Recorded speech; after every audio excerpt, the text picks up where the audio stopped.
नांदेड जिल्ह्यासह राज्यभरात मोठ्या गाजावाजात राबवण्यात आलेली जलजीवन मिशन योजना आता प्रत्यक्षात फसल्याचं चित्र समोर येत आहे। अर्धापूर तालुक्यातील आंबे गावात पाणीपुरवठा योजनेअंतर्गत नवीन पाईपलाईन टाकण्यात आली, मात्र या कामात मोठ्या प्रमाणात अनियमितता झाल्याचा आरोप ग्रामस्थांनी केला आहे। नियमांप्रमाणे 2.5 फूट खोल पाईपलाईन टाकणे अपेक्षित असताना अनेक ठिकाणी फक्त 1.5 फूट खोलीत पाईप टाकण्यात आल्याचं समोर आलं आहे। पाईपलाईन टाकण्याकरिता गावातील नव्याने बनवलेले सिमेंट काँक्रीट रस्ते फोडण्यात आले, मात्र काम पूर्ण झाल्यानंतरही हे रस्ते दुरुस्त करण्यात आलेले नाही। यामुळे मागील 2 वर्षांपासून गावकऱ्यांना मोठ्या अडचणींचा सामना करावा लागतोय। ठिकठिकाणी खड्डे पडले असून नागरिकांचा त्रास वाढला आहे। सर्वात धक्कादायक बाब म्हणजे काम पूर्ण झाल्याचं कागदपत्री दाखवण्यात आलं असलं तरी आजही गावातील अनेक नळ कोरडेच आहेत। याशिवाय पाणीपुरवठा टाकीच्या ठिकाणाबाबतही वाद निर्माण झाला आहे। मूळ नियोजित जागेऐवजी आंबे गावात ही टाकी थेट स्मशानभूमीत उभारण्यात आली असल्याने ग्रामस्थांमध्ये तीव्र नाराजी आहे। या संपूर्ण प्रकरणात मोठ्या प्रमाणात भ्रष्टाचार झाल्याचा आरोप ग्रामस्थ करीत असून संबंधित अधिकाऱ्यांवर कारवाईची मागणी केली जात आहे। 1-2-3 वर्षापूर्वी जलजीवन मिशन अंतर्गत पाणी पुरवठ्यासाठी योजना आली होती। त्यावेळेस आमच्या गावाच्या लोकांना वाटलं की खरोखरच आम्हाला गावामध्ये समृद्धी येईल, पाणी सर्वांना स्वच्छ पाणी मिळेल। परंतु असं झालं की या योजनेने 2-3 वर्षापासून सुरू होऊनही अजूनही या जलजीवन अंतर्गत एकही पाण्याचा थेंब आमच्या गावकऱ्यांना मिळाला नाही।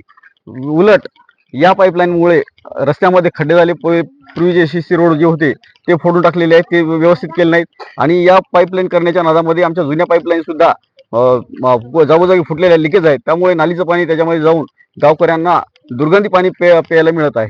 सांगायचा मेन मुद्दा, योजना ज्यावेळेस सुरुवात झाली त्यावेळेस सांगितलं होतं की एकदम शुद्ध पाणी भेटणार, गावाला 24 तास पाणी प्यायचं भेटणार। बरेच काही आश्वासन होते त्यावेळेस करता वेळेस पाईपलाईनचं आता भ्रष्टाचार तर आहेच त्याच्यामध्ये।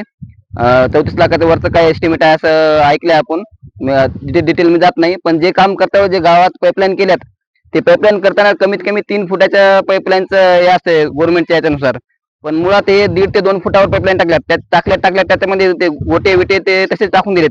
म्हणजे कुठलंच रॉ मटेरियल वापरलं नाही की जेणेकरून पाईपलाईन सेफ राहावी। त्याच्यामुळे काय झालं की मुळात आमची जी जुनी पाईपलाईन होती ती पण डॅमेज झाली। ते डॅमेज झाल्यामुळे घाण पाणी त्या रस्त्यावर जाणार लिकेज झालं पाणी त्या पाईपलाईन दिसतंय आणि तेच पाणी गावकऱ्यांना म्हणजे पियावं लागतंय।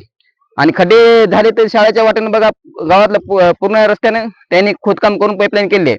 त्याच्यामुळे काय होते की जायला यायला रस्ते म्हणजे एकदम हे झालंय, घाण रस्ते करून ठेवले आणि तसं म्हणजे दुरुस्ती काहीच केली नाही त्यांनी। काय मागणी मागणी काय नाही, जे नियमानुसार ते करायला पाहिजे होतं झालं नाही, पण याच्यावर काहीतरी बंदोबस्त व्हावा ना। आता पिण्याचा पाण्याचा प्रश्न आहे, ते लिकेज काढून घ्याव्या। आपण जे रस्ता जे करून ठेवले, खड्डे करून त्याला लेवल करून घ्यावं, एवढीच माफक अपेक्षा आहे। टाकी बांधली वेगळी होती या ठिकाणी होतं। टाकीचा एस्टिमेट तर नियमांत स्मशानभूमीला आधीच अपुरी जागा आहे। सकल हिंदू समाजाची ही स्मशानभूमी आहे। यात तुम्ही टाकी बांधणार, कोणते खड्डे करणार, कोणतं आता कचरा व्यवस्थापनचं नवीन करून ठेवले त्यांनी। ते कुठली पंचायत मध्ये परमिशन असतं का कुठे दाखवाय, फक्त वेगळी जागा तुम्ही घ्या ना, त्यासाठी स्पेशल फंड घ्या, जागा मागा तुम्ही सर्व योजना हो ना। तुम्ही आता पाण्याची टाकी तिथंच आहे, आता इथं स्मशानभूमी जाणारच, पुन्हा इथं घाण होणार आणि तेच पाणी आम्हाला प्यायला देणार, असंच होतं ना ते। आणि कचरा व्यवस्थापनासाठी नवीन टँक बांधले, तुम्ही जर बघू शकता ते नवीन टँक बांधले तर ओला कचरा तिथं कोणी टाकणार नाही या स्मशानभूमी। मग ते बांधून जागा फक्त गुंतून ठेवली जेणेकरून फक्त बिलिंग पास व्हावं आणि त्यांचं हे जे करणार आहे ते त्याचा फायदा होऊन जावं। गावाला याचा काही विशेष फायदा नाही।